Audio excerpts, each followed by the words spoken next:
তুমি কি আমাকে মজা দিতে পারবা না? কি বলো ভাবি? আমি পারবো না কেন? অনেক পারবো, অনেক মজা হবে। ঠিক আছে? পরে বলল আচ্ছা ঠিক আছে। পরে এই বলে আমার মনে করেন কি যে উম, আসো আমার কাছে আসো। পরে আসলো। পরে আমি ওনার হাত ধরলাম। মানে আমি এতটা উত্তালা হয়ে গেছি বলার বাহির না। মানে উনি আমারে কি ধরবে, আমি উনার ধরে ফেলছি। ঠিক আছে, ওনার কাপড় চাপড় খুললাম, আমার কাপড় চাপড় খুললাম, খুললা সেই শুরু করে দিলাম। ঠিক আছে, তো শুরু করলাম, অনেকটাই ভালো লাগলো, অনেকটাই মজা লাগলো। মানে এত সুখ, খালি সুখ আর সুখ। ঠিক আছে, আমি ওর বললাম যে তুমি এতদিন আমার গিয়া কিছু বলো নাই কেন? জানো যে তোমার ভাইয়া বিদেশ থাকে, আমারও তো একটু মন চায়। যেহেতু তুমি আমার ভাবি ডাকো, তাহলে তুমি আমার দেবর। ঠিক আছে, তাহলে তুমি একটু আসতা এতদিন আমার। পরে বললো ভাবি এখন থেকে প্রতিদিনই তোমার কাছে আসবো। সবাই কেমন আছেন? আশা করি ভালো আছেন। আহ, আমার জীবনের একটা গল্প নিয়ে আসছি। আমি আশা করি আপনাদের এই গল্পটা অনেক অনেক ভালো লাগবে। ঠিক আছে, তে গল্পটা হলো আমার জীবনের। আমার স্বামী 5 বছর হলো সৌদি আরবে গেছে।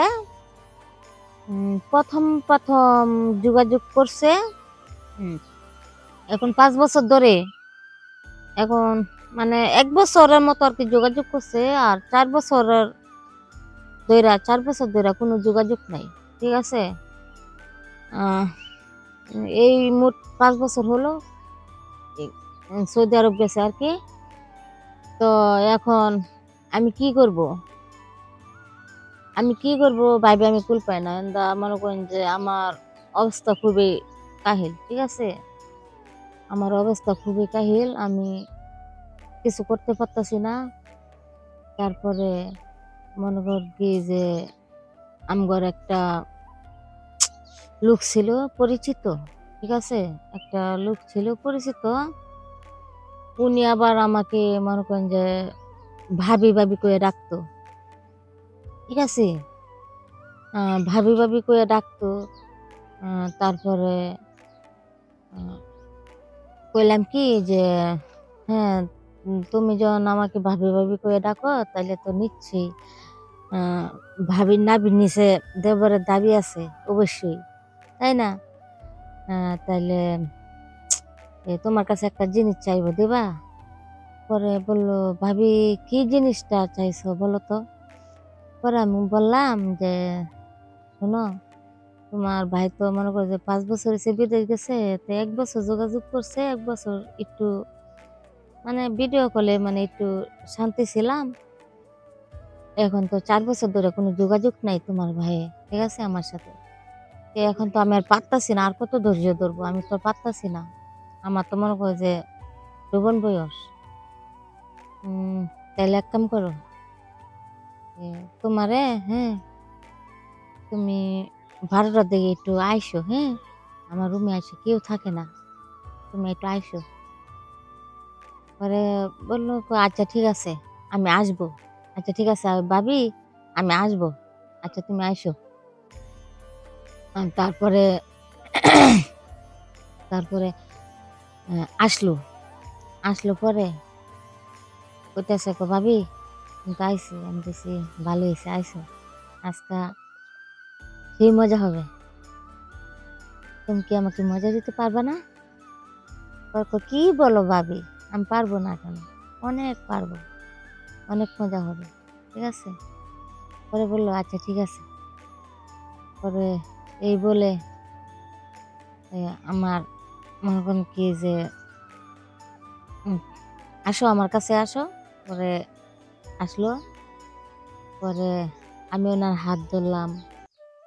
মানে আমি এতটা উত্তালা হয়ে গেছি বলার বাহির না। মানে উনি আমার কি ধরবে, আমি উনার ধরে ফেলছি।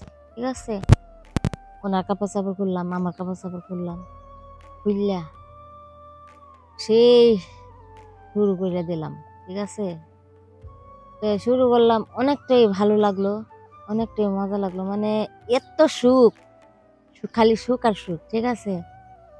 আমি ওর বললাম যে তুমি এতদিন আমার গিয়া কিছু বলো নাই কেন, জানো যে তোমার ভাইয়া বিদেশ থাকে, আমারও তো একটু মন চায়, যেহেতু তুমি আমার ভাবি ডাকো, তাহলে তুমি আমার দেবর, ঠিক আছে, তাহলে তুমি একটু আসতা।